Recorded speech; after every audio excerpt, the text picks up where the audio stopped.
सबकी आवाज एक होगी, हमारी सबकी लड़ाई हम सब।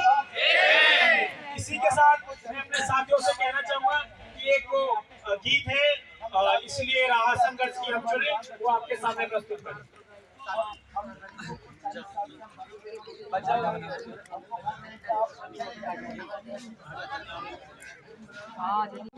की हम चुने, आंसुओं में नहाई न हो, शाम सहमी न हो, रात हो न डरी, भोर की आंख फिर डबडबाई न हो। इसलिए राह संघर्ष की हम चुने, जिंदगी आंसुओं में नहाई न हो, शाम सहमी न हो, रात हो न डरी, भोर की आंख फिर डबडबाई न हो। इसलिए सूर्य पर बादलों का न पहरा रहे, रोशनी रोशनाई में डूबी न हो, यूं नहीं मान फुटपाथ पर हो खड़ा, हर समय आत्मा सबकी डूबी न हो। आसमां में टंगी हो न खुशहालियां, आसमां में टंगी हो न खुशहालियां, कैद महलों में सबकी कमाई न हो, कैद महलों में सबकी कमाई न हो। दिल्ली में कड़ाके की ठंड के बीच आज दिल्ली के जंतर मंतर पर आप तस्वीरों में देख सकते हैं कि जो मजदूर हैं वो धरने पर बैठे हुए हैं। यहाँ पर भारी संख्या में ये लोग एकत्रित हुए हैं। मजदूर आवाज संघर्ष समिति के बैनर तले ये धरना दिया जा रहा है और कहा जा रहा है कि जो जिनको घर देने की बात केंद्र की मोदी सरकार ने जहाँ झुकी वहीं मकान का दावा किया गया था, वो वादे पूरे नहीं हुए हैं, इसके खिलाफ धरना दिया गया है। आपका नाम क्या है? मेरा नाम निर्मल अग्नि है। अच्छा, ये बताइए कि आज का जो ये धरना मजदूर आवाज संघर्ष समिति की तरफ से दिया जा रहा है, इसका मुख्य कारण क्या है और क्या मांग है? हम लोगों का मुख्य मांग है कि देश की सरकार हाउसिंग को लेकर, आवास को लेकर गारंटी दे। हर व्यक्ति के घर की गारंटी होनी चाहिए, हर व्यक्ति के आवास की गारंटी होनी चाहिए कि हर व्यक्ति को घर मिलेगा। क्योंकि 2014 से ये सरकार ये कहती आ रही है कि हम लोग घर दे देंगे और अभी तक 2022 में निकल गया। इससे पहली जो सरकार थी वो भी इंदिरा आवास योजना, राजीव आवास योजना की तब कहती रही, उनको घर नहीं मिला।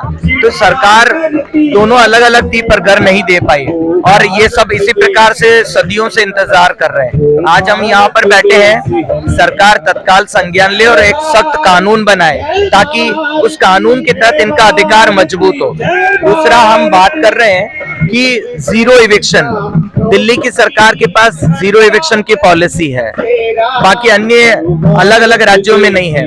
केंद्र की सरकार पूरे देश में जीरो इविक्शन पॉलिसी बनाए और ये जो जीरो इविक्शन पॉलिसी को लागू करने का काम है वो सरकार तत्काल करे। तीसरा, हम करें कि दिल्ली के अंदर अभी खाली घर पड़े हुए हैं, केंद्र सरकार और दिल्ली की सरकार उन घरों के लिए लड़ रही है, जबकि होना ये चाहिए कि दिल्ली के अंदर घर बने हैं तो दिल्ली के मजदूर और कलाकारों को आपको घर आवंटित करो।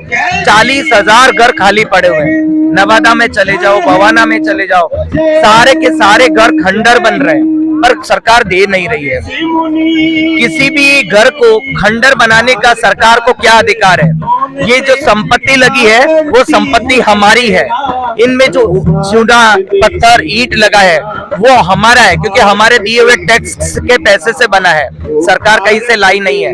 आज वो तमाम संपत्तियां, वो तमाम जो कहे कि रिसोर्स, वो उसका सत्यानाश हो रहा है। सरकार को बिल्कुल भी परवाह नहीं है। हम मांग कर रहे हैं उन 40,000 घरों में इन तमाम मजदूरों को प्रवेश दिलाया जाए, ये मांग लेकर आज हम आए हैं। एमसीडी चुनाव के अंतर्गत जहां झुग्गी वहीं मकान का दावा करते हुए भारतीय जनता पार्टी और केंद्र की मोदी सरकार ने कुछ लाभार्थियों को इसकी चाबी भी बांटी थी। कालिका जी में इसके लिए बड़े बड़े फ्लैट बने हैं, तो क्या लगता है आपको कि वो आवंटित नहीं किया जा रहा है? क्या इसके पीछे सरकार की क्या मंशा रही?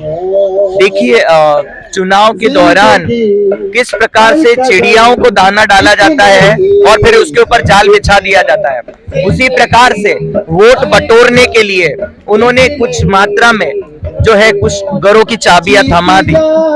परंतु एक बड़ा तबका जो घरों से वंचित है, उसके बारे में सरकार का क्या प्लानिंग है? इन लोगों को कितने समय में घर मिलेगा, कब मिलेगा, किस रूप में मिलेगा, वो अभी कुछ भी सरकार तय नहीं कर रही है।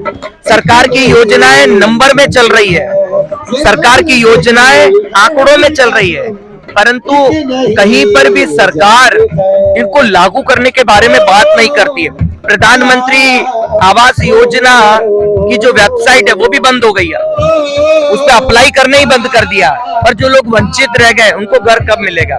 सवाल तो वहां खड़ा हो जाता है कि जिन्होंने अप्लाई किया उनको क्या मिला, फिर ये अप्लाई क्यों करें? तो क्यों नहीं जो इस धरती पर जन्मा है, जिसने अपना आधार बना लिया है, आधार को लेकर सरकार बड़ी ताकत में आई थी, अब तो आधार से पता कर सकती है कि इनके पास घर है कि नहीं है, सीधा ही इनको घर क्यों नहीं देती थी? ये सारे ई श्रम पे पोर्टल पे रजिस्टर्ड मजदूर है, कलाकार, क्यों नहीं इन तमाम लोगों को सरकार आवास दे दे? इनका तो राशन कार्ड ही कैंसिल कर दिया, जब इनके पास रोटी थी वो छीन रही है। तब आवास सरकार के सामने एक बहुत बड़ी, मुझे लगता है कि समस्या है, जिसका निदान सरकार के पास में है नहीं, और है तो वो करना नहीं चाहती है। तमाम तरह के सवाल हैं। आज़ादी का 75 वर्ष हो चुके हैं, लेकिन कई ऐसे लोग हैं जिनके सर पर आज भी छत नहीं है। कड़ाके की ठंड के बीच जंतर मंतर पर भारी संख्या में मजदूर बैठे हुए हैं और मजदूर आवास संघर्ष समिति की तरफ से ये धरना का आयोजन किया गया है, जिन पर इनकी साफ मांग है कि प्रधानमंत्री आवास योजना, इंदिरा गांधी आवास योजना, राजीव गांधी आवास योजना एवं जहां झुग्गी वही मकान के दावा करने वाली सरकार आखिर गरीब वंचित को मकान क्यों नहीं दे पा रही है। और इन्हीं सवालों को लेकर ये निरंतर लगातार धरने पर बैठे हुए हैं और सरकार से सवाल पूछ रहे हैं कि जो इनका हक है वो कब मिलेगा। चौकसी ना रहे, सबके पाँव में हो ना पड़ी देरियां, सत्य की पीठ अब ज्यादती ना सहे, दम न तोड़े कहीं भूख से बचपना, दम न तोड़े कहीं भूख से बचपना, रोटियों के लिए फिर लड़ाई न हो, रोटियों के लिए फिर लड़ाई न हो, इसलिए जिंदगी आंसुओं में नहाई न हो, शाम सहमी न हो, रात हो ना डरी, और की आंख फिर डबडबाई न हो, इसलिए इनकलाब जिंदाबाद, इनकलाब जिंदाबाद, लड़ेंगे।